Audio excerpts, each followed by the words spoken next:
So today I'm going to make a pie, and going to be vegetable and gravy, nice simple with a side of mashed potato. What I'm going to do with the mashed potato is add my own little mix of garlic and chili to that, just to give it a bit more flavour through there. The pie itself, the vegetables are going to be peas, carrots, broccoli, cauliflower and kale.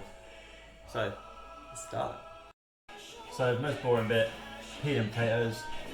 I'm doing 3, say fairly large potatoes, and that will give me an extra amount of mash that I can have tomorrow for my lunch.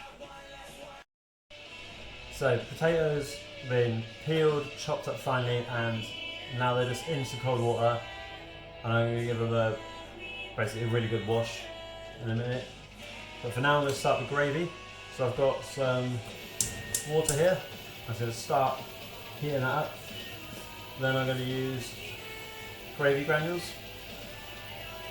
You can make your own gravy, but I'm going to use this. I'm also going to put in plenty of onion and red wine and chilli in there as well, just for that flavour that I like. But you're more than welcome to not put chilli in there. So the gravy is now sufficiently heated, nice and thick as well. You do want your gravy to be quite thick, otherwise if it's too runny it just destroys the pastry. And then goes in the onion and the chilies. And what I'm going to do is just give them a stir in.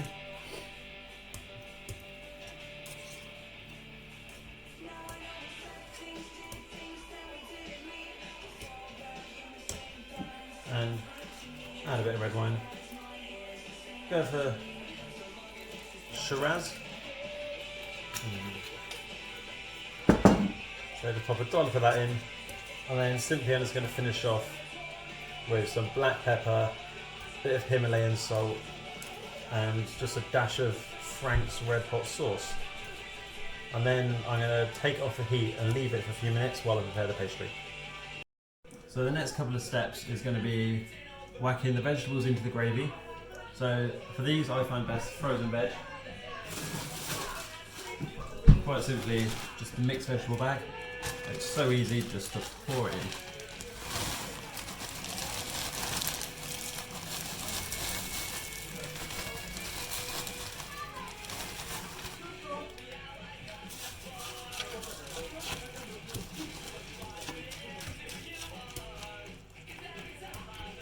So obviously, depending on how much vegetables you put in, is how vegetable it's going to be. And I'm expecting to have a bit of excess anyway, so I'll probably just contain it up and put it with someone else. I've also used the Vitalite Dairy Free. I gave my pie dish a lovely cover. That's before I do the pastry.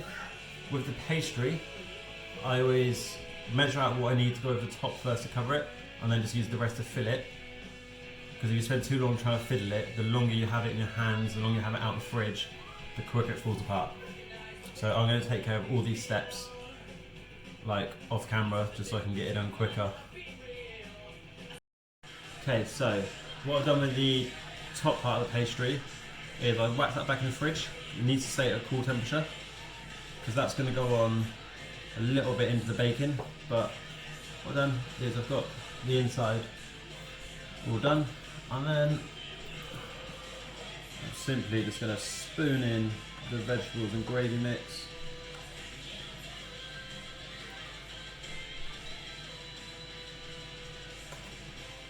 Making sure I'm careful not to go over the top of the edge of the pastry. Do want to leave a tiny gap.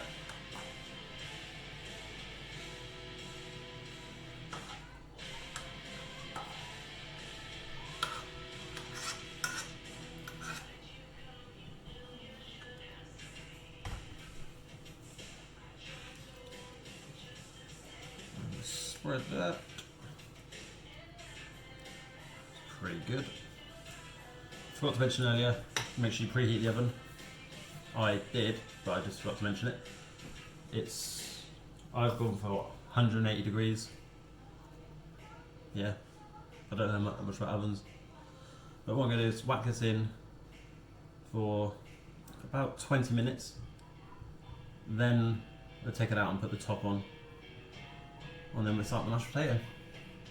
So I've got the potatoes on the boil, 2 chilies, 2 garlic cloves. Just going to cut them up finely. And then as soon as the potatoes are done, I'll drain the water off, start giving them a good mash. I use almond milk and the Vitalite Dairy free butter that I had earlier. I'm just going to whack that in there and I'm just literally going to mash until it's really smooth. And then simply just add a bit of Himalayan rock salt, pepper, a little drop of Frank's Red Hot, and then we'll see that'll be ready to serve with the pie. Okay, so you can see that the pie is cooking along really nicely. It has only been 15 minutes. I did say 20, but it looks to be ahead of schedule. So I'm going to take it out.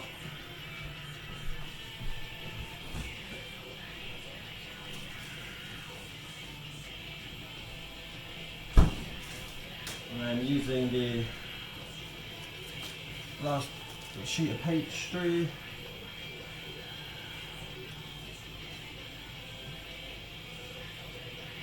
just got to get it nicely over the top.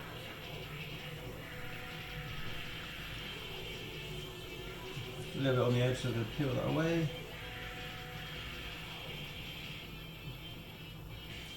Make it look nice and neat.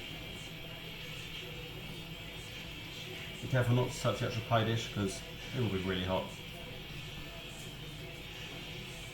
Also with the leftover pastry, I made an S. And then what I'm going to do is pop this back in. This time all you want to do is keep an eye out for the pastry and see if it starts burning. If it's burnt, you should probably taken it out a little bit sooner. But as soon as you start to get that nice golden light brown on it, it's when you want to take it out. Potatoes are nearly boiled, so I've got my chilli and my garlic there ready, and I'll start mashing them in a second. Right, time to find out how we got on.